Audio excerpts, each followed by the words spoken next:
আজ তোমাদের একটা তথ্যভিত্তিক গল্প শোনাই। এই ভিডিওটা শ্যুট করা বছর দুয়েক আগে।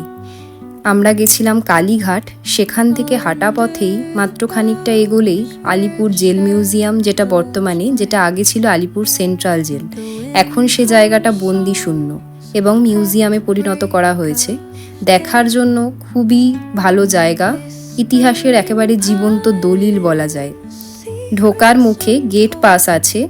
গেট পাস কেটে ঢুকে গেলে ভিতরে দুটো রাস্তা, দুটো দিকে দু ধরনের কারা বিভাগ রয়েছে। বিভিন্ন বিভাগে বিভিন্ন ধরনের বন্দীদের রাখা হতো। এখানে আমাদের যে স্বাধীনতা সংগ্রামীরা ছিলেন, অধিকাংশ ব্যক্তি এই জেলে বন্দি অবস্থায় ছিলেন। এই যে অংশটা দেখছি, এটা হচ্ছে ফাঁসির মঞ্চের দিকটা।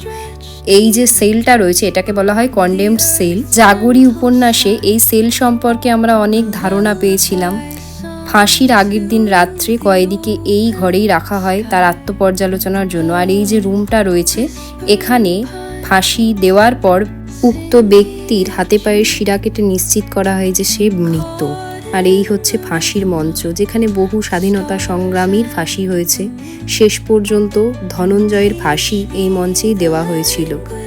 আর এখানে বহু স্বাধীনতা সংগ্রামী বা আমাদের যে নেতারা ছিলেন, দেশ নেতা, তারা বন্দি অবস্থায় ছিলেন। এটা হচ্ছে চিত্তরঞ্জন দাসের ঘর, এখানে উনি বন্দি ছিলেন। নেতাজি ছিলেন কোনো একটা রুমে। জওহরলাল নেহেরুও এখানে কিছুদিনের জন্য বন্দি ছিলেন। তিনি যখন বন্দি ছিলেন তখন তার মেয়ে ইন্দিরা গান্ধী তাকে দেখতে এসেছিলেন। আর এই যে পার্টটা রয়েছে, এখানে সাধারণ কয়েদিরা বন্দি থাকতেন, যেখানে তাদের জীবনযাত্রা প্রদর্শন করা হয়েছে। আসলে জেল জীবনের মধ্যেও যে কত রাজনীতি থাকে, এই পার্টটা না দেখলে বোঝা যাবে না। এখানে কাজী নজরুল ইসলামও কিছুদিনের জন্য বন্দি ছিলেন। এছাড়া একটা বড় লাইব্রেরি আছে। আর নিচের পার্টে প্রচুর অস্ত্রশস্ত্র এবং পুরনো দিনে গ্রেপ্তারি সম্পর্কিত নথি রয়েছে এখানে। আর আজকের ভিডিওটা তোমাদের কেমন লাগলো অবশ্যই কমেন্ট করে জানিও। আর আমার প্রতিদিনের যে গল্প, তা নিয়ে আবার খুব শিগগিরই আসবো। ততক্ষণের জন্য টাটা। তোমরা সবাই ভালো থেকো।